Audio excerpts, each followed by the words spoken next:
بسم اللہ الرحمن الرحیم۔ السلام علیکم۔ میرا نام ہے عبد الواحد اور آپ لوگ دیکھ رہے ہیں علی وائس۔ ایک دفعہ حضرت موسیٰ علیہ السلام کو پیٹ میں درد ہو گیا۔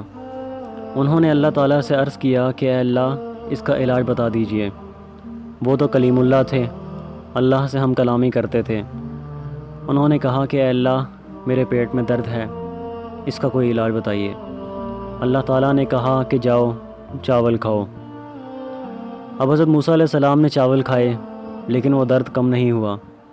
اللہ تعالیٰ نے علاج تجویز کیا اور درد کم نہیں ہوا۔ انہوں نے اللہ سے عرض کیا کہ اے اللہ پریشانی ختم نہیں ہوئی، اب کیا کروں؟ کہا چاول کھاؤ، پھر بھی ختم نہیں ہوا۔ تیسری دفعہ عرض کیا لیکن تیسری دفعہ بھی کھانے کے بعد بیماری ختم نہیں ہوئی۔ پھر اللہ تعالیٰ سے عرض کیا کہ اے اللہ اب بھی ختم نہیں ہوا، اب کیا کروں؟ اللہ تعالیٰ نے کہا کہ فلاں حکیم صاحب کے پاس جاؤ۔ اب حضرت موسیٰ علیہ السلام حکیم صاحب کے پاس گئے، ان کو دکھایا تو انہوں نے کہا کہ چاول کھاؤ۔ اللہ تعالیٰ نے 3 دفعہ کہہ دیا تھا، کم نہیں ہوئی بیماری۔ اب یہاں گئے تو وہی چاول کھاؤ۔ خیر آ گئے، چاول کھائے تو ٹھیک ہو گئے۔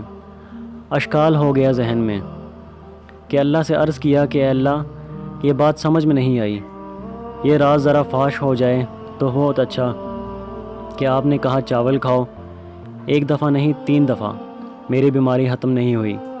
حکیم صاحب نے بھی کہا چاول کھاؤ اور بیماری میری ختم ہو گئی، یہ میری سمجھ میں نہیں آ رہا۔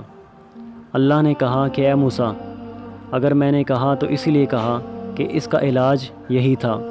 حکیم صاحب نے کہا تو اس کا علاج بھی یہی تھا، لیکن جہاں تک بیماری کے ختم ہونے کا سوال ہے وہ تو میرے اختیار میں ہے۔ میں نے ختم اس وقت تک نہیں کرنا چاہا، اس لیے میں نے نہیں کیا۔ اگرچہ تم نے چاول کھایا لیکن حکیم صاحب کے کہنے پر میں نے یہ چاہا کہ یہ بیماری تمہاری ختم ہو جائے، اس لیے ختم کر دی۔ اب رہا یہ سوال کہ اللہ تعالیٰ اس وقت آپ نے ختم کیوں نہیں کیا؟ حکیم صاحب کے پاس جانے کے بعد کیوں ختم کیا؟